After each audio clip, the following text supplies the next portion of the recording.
right? Still, I'd like to know something because I saw the Maria talk show last night. Yes. You were there. And I'd like to know, because we have the pin-up competition now this year in X-Treme car show, and the girls that are participating in that competition look quite different from you, like, you know, body-wise. So is the pin-up culture here different to you than in the United States? What do you think? Because you're very slim, and do you know what I mean? Yeah, I know what you're saying. Actually, it's not much different than in the States. I mean, pin-up is, you know, all about curvy bodies. Like, it's not about the typical runway fashion model with the no hips and no boobs, no curves. And so it's all about more about personality and you know, just being comfortable with yourself. And so it's all different sizes. I mean, a lot of the girls in the States are, you know, short, maybe a little heavier. I mean, there's so many different body types, and it's not just like the typical runway body. So that's what is special about being a pinup model, because like in the 40s and 50s, you know, Betty Page, Marilyn Monroe, they weren't stick figure little girls, you know, they were women and had the curves. So that's, you know, what it's about. It's not really about being the perfect body, you know, so.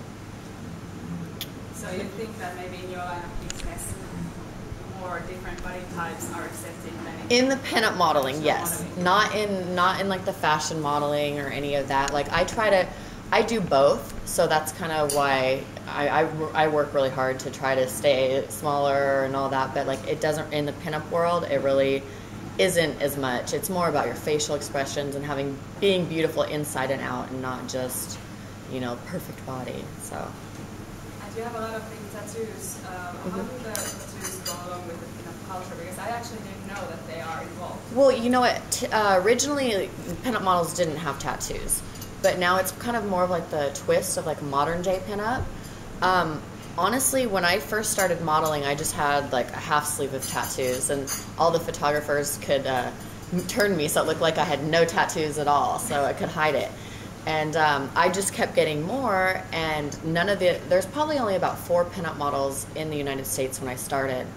And I was the only one with tattoos. And then I think when my name started getting bigger over there, and I kept getting more tattoos, it kind of like got on to be a little trend. So it's like they kind of tied in pinup modeling with tattoos, and now it's like blowing up over there where it's, you know, accepted to be a pinup model and be heavily tattooed. Like it kind of goes hand in hand now. So yeah. Who do you think is the most famous pinup model in the world at the moment? In the world?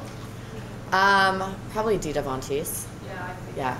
She has tattoos as well. No, she has a beauty mark tattoo. That's about it. That's her only tattoo. Yeah.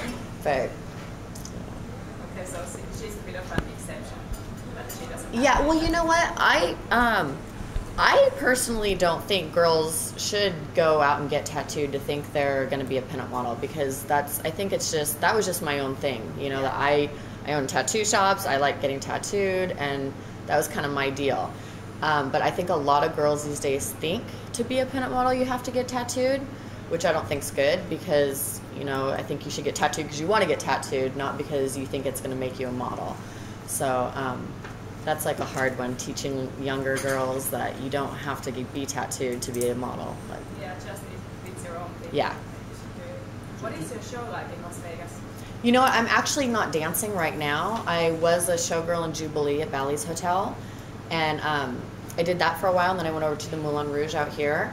And now I've been so focused on my modeling, and I just actually filmed a TV show in LA the last 6 weeks. So my life's been like crazy with the modeling and TV stuff that I haven't been able to dance for a while. So I'm hoping as soon as my show airs, I've got time to like bring back my dancing stuff, because that's like my favorite. So.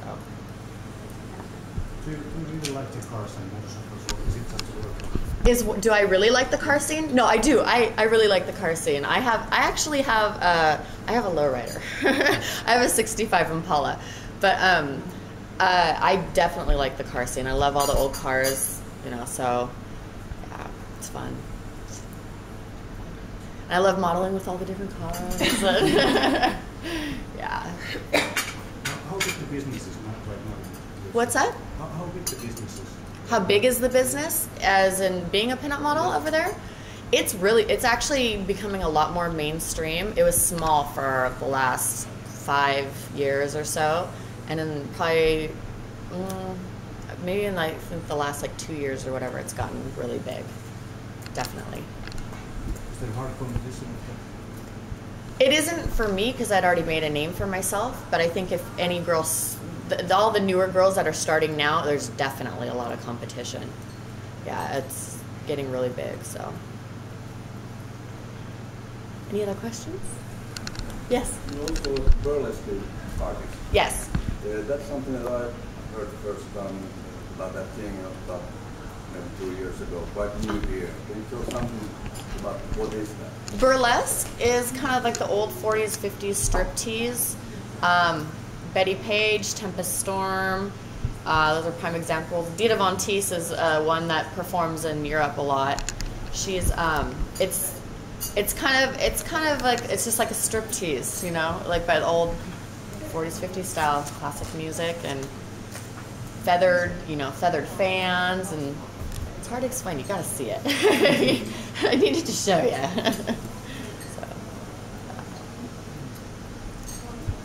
So actually, about that, who goes to see like burlesque shows? Are the prices like going up so that anybody can just go, or is it more like to a specific group? Or? It really depends. Like, there's two different groups of burlesque, like in California or in the United States. There's more of like the younger, not the younger crowd, but like the ones that don't really have as big of names, and they will go to like all the bars around town and stuff, and it's just kind of like a little show, not a big deal. And then there's shows that are like planned out, that are huge, that travel to different cities, and like the headliners and stuff like that. So usually I don't do the shows that are at like the little bars and stuff. I wait till it's like one big show, or headlining a show. So It'd be nice to see one. all right. Soon, I promise. Right.